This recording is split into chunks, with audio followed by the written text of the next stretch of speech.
Vamos a continuar analizando ese triunfalismo económico del gobierno, ese famoso cohete, esa moto en la que vamos montados económicamente hablando. Y es que esta misma semana resulta que el ministro de Economía ha tenido una nueva oportunidad para presumir del desempeño económico de nuestro país. El señor Carlos Cuerpo se fue al Consejo General de Economistas y ante un presidente de este consejo absolutamente extasiado por la visita del ministro, bueno, pues el señor Cuerpo se dedicó a sacar pecho de lo bien que va nuestra economía. Es increíble lo bien que va, es imposible que vaya mejor. Los españoles somos los más ricos, España es la que más crece, somos los que más empleo creamos, pero sin embargo, cuando uno se va a las cifras, se da cuenta de que eso que cuenta el gobierno no es que sea una mentira ni una verdad a medias, es que es una auténtica patraña. ¿Por qué? Dirán ustedes, no hombre, pero si miramos cuánto ha crecido el PIB español respecto al PIB del resto de países de la Unión Europea, es verdad que crecemos más que los demás.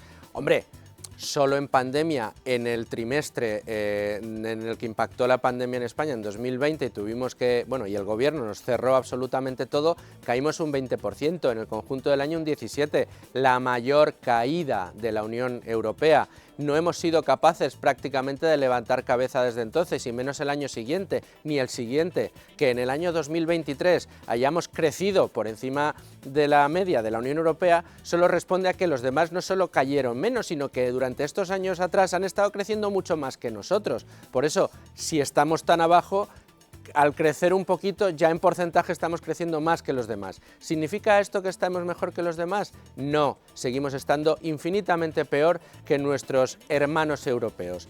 Todos los países de la Unión Europea prácticamente crecen más y mejor que nosotros, y precisamente Eurostat les ha echado agua al vino a estas previsiones del Ejecutivo, a esta descripción tan extraordinariamente optimista de nuestra economía que hace el gobierno del señor Sánchez. ¿Cómo ha echado agua al vino Eurostat? Muy sencillo, ha sacado una comparativa de lo que ha evolucionado el PIB per cápita, es decir, más o menos la riqueza estimada por ciudadano entre los países de la Unión Europea, desde 2018 hasta ahora. Sí, también impactando por la pandemia, es decir, que los datos que nos sirven a nosotros para justificar nuestro escaso crecimiento entre 2020 y 2022 les serviría a cualquiera de nuestros homólogos europeos. Pues bien, ¿qué es lo que dice esa comparativa? Pues que de 2018 hasta 2023 España fue el país que más decreció, no el que menos creció, no, el que más decreció de toda la Unión Europea, solo únicamente por detrás de Suecia y de Finlandia. Está Croacia, que todavía no ha publicado los datos, pero Suecia y Finlandia, dirán ustedes, bueno, pero Suecia y Finlandia son países ricos. Sí, gran problema, decrecemos más que todos los demás, solo decrecen más que nosotros, Suecia y Finlandia, pero es que Suecia y Finlandia tienen un PIB per cápita muy superior a la media de la Unión Europea. ¿Y qué pasa con España? Pues que España tiene un PIB per cápita que es un 20% menos que el de la media europea. Es decir, que en términos de PIB, señor Carlos Cuerpo, señor Sánchez, señora Yolanda Díaz, no puede presumir de absolutamente nada, y menos cuando el crecimiento que están ustedes impulsando lo están haciendo bajo prácticamente un único pilar, un único driver, que es el del gasto público. Nos están endeudando por encima de nuestras posibilidades, están cronificando un déficit público que establece que vamos a gastar infinitamente más de lo que ingresamos, pese a que a la vez están incrementando ustedes los ingresos vía impuestos, es decir, mientras nos empobrecemos en cifras récord respecto a nuestros homólogos europeos, ustedes nos están metiendo la mano en el bolsillo más que a nuestros homólogos europeos. Bueno, pues ustedes además están diciendo que en cuestiones de Producto Interior Bruto vamos mejor que nuestros homólogos europeos. Eso no es una mentira, insisto, es una patraña, y es una patraña que viene acompañada de un dato adicional que desde luego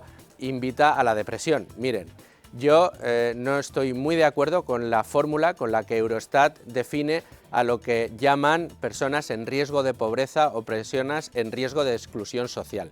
No lo estoy, porque meten una serie de variables que pues incluye a personas que realmente no tienen un riesgo efectivo de pobreza, sino de exclusión social por cuestiones, por ejemplo, familiares. Pero demos por bueno lo que ofrece Eurostat, entre otras cosas porque son indicadores que nos comparan de la misma medida o con las mismas características a todos los países de la Unión Europea. ¿Y qué sucede? que España ha salido en esa foto en el furgón de cola. Es decir, el país europeo, solo por detrás de Bulgaria y Rumanía, que tiene más ciudadanos en riesgo de pobreza o exclusión social, es España.